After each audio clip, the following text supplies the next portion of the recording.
Hi hello അസ്സാം വലൈക്കും.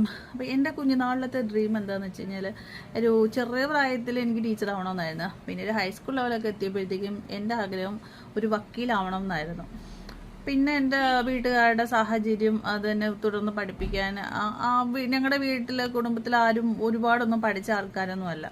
കഷ്ടിച്ച് പത്താം ക്ലാസ്സൊക്കെ ഉള്ള ആൾക്കാർ ഉണ്ടായിരുന്നോളൂ.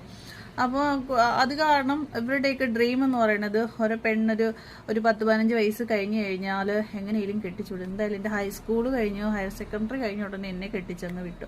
17-ാമത്തെ വയസ്സിൽ എൻ്റെ കല്യാണം കഴിഞ്ഞു. അപ്പം അന്നൊന്നും ഞാനിങ്ങനെ വളവള സംസാരിക്കില്ല, പക്ഷേ എനിക്ക് വക്കീലാവണമെന്നുള്ളത് ഭയങ്കരമായ ആഗ്രഹമായിരുന്നു.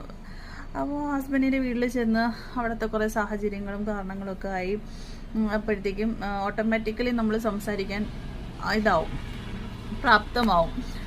എനിക്കൊന്നും ഞാൻ മാത്രമല്ല, ഒട്ടുമിക്ക പെണ്ണുങ്ങളും അങ്ങനെയാണ്. പാവം പിടിച്ച പെണ്ണുങ്ങളെല്ലാം കെട്ടിച്ച് കഴിയുമ്പോഴത്തേക്കും 2 മക്കളൊക്കെ ആയി ഹസ്ബൻഡിൻ്റെ വീട്ടിൽ താമസിക്കുമ്പം ചെറുതായിട്ടല്ല നല്ലപോലെ വായനാക്കൊക്കെ വരുന്നത് സ്വാഭാവികമായിട്ട് കാണാം. അതിൻ്റെ കാരണം എന്ന് വെച്ചാൽ ചിലപ്പോൾ അവരുടെ ഉത്തരവാദിത്വം കൂടുന്നത് കൊണ്ടോ അല്ലെങ്കിൽ പക്വത കൂടുന്നു ഒക്കെ ആയിരിക്കും. പക്ഷെ വേറൊരു കാര്യം എന്ന് വെച്ച് കഴിഞ്ഞാൽ എൻ്റെ ഈ ഒരു ബിസിനസ് എന്ന് പറയണത് ഒരിക്കലും പ്രതീക്ഷിച്ചിട്ട് കിട്ടിയതൊന്നുമല്ല. പക്ഷേ അതിൻ്റെ ആവശ്യമില്ല. എൻ്റെ ഹസ്ബൻഡിനായാലും ജോലിയുണ്ട്, സാലറി ഉണ്ട്. എൻ്റെ ബ്രദറിനായാലും സാലറി ജോലിയുണ്ട്, വാപ്പായ്ക്കും അതുപോലെ സാലറി ജോലിയുണ്ട്. അപ്പോൾ നമ്മൾ വീട്ടിലിരിക്കുന്ന പെണ്ണുങ്ങൾക്ക് ജോലിക്ക് ഇറങ്ങി പോകേണ്ട യാതൊരു കാര്യവും വരുന്നില്ല. അങ്ങനെ ഇരിക്കുകയാണ് നമ്മുടെ കൊറോണ വന്ന് നമ്മുടെ മുന്നിൽ എത്തിപ്പെടുന്നത്. ഈ കൊറോണ സമയത്ത് ഈ ആണുങ്ങൾക്കെല്ലാം ജോലി നഷ്ടപ്പെട്ട് വീട്ടിലിരിക്കുന്ന സാഹചര്യം. അപ്പം വേറെ വരുമാനമൊന്നുമില്ല. കഞ്ഞി കുടിക്കണമെങ്കിൽ വല്ലതും വേണ്ടേ? അപ്പോൾ അവിടെ അതുണ്ട് ഇതുണ്ട് എന്ന് പറഞ്ഞിട്ടൊന്നും നമുക്ക് അതിൽ നിന്നുള്ള വരുമാനങ്ങൾ നമുക്ക് കിട്ടത്തില്ലല്ലോ. ഡെയിലി കിട്ടിക്കൊണ്ടിരിക്കുന്ന അല്ലെങ്കിൽ മാസം കിട്ടിക്കൊണ്ടിരിക്കുന്ന വരുമാനം പെട്ടെന്ന് നിലച്ചപ്പോഴാണ് അന്ന് എൻ്റെ ആങ്ങളയ്ക്ക് ഹോട്ടലുണ്ട്.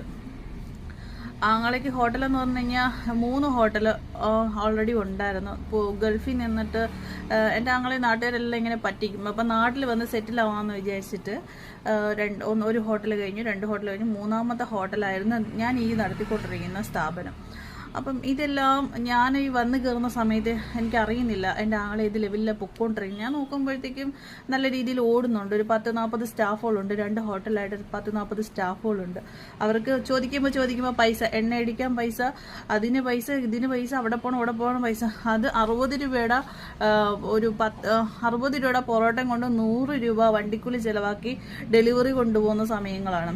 പതിയെ കാര്യങ്ങൾ മനസ്സിലാക്കി അതെല്ലാം സ്റ്റോപ്പ് ചെയ്ത് ഈ ചോദിക്കുമ്പോൾ എന്തിനാണ് ഈ പൈസ ചോദിക്കുമ്പോഴത്തേക്ക് അവർക്ക് ഇഷ്ടപ്പെടത്തില്ല. പതിയെ ഈ സ്റ്റാഫുകൾ കുറഞ്ഞു വന്നു. പിന്നെ നിൽക്കുന്ന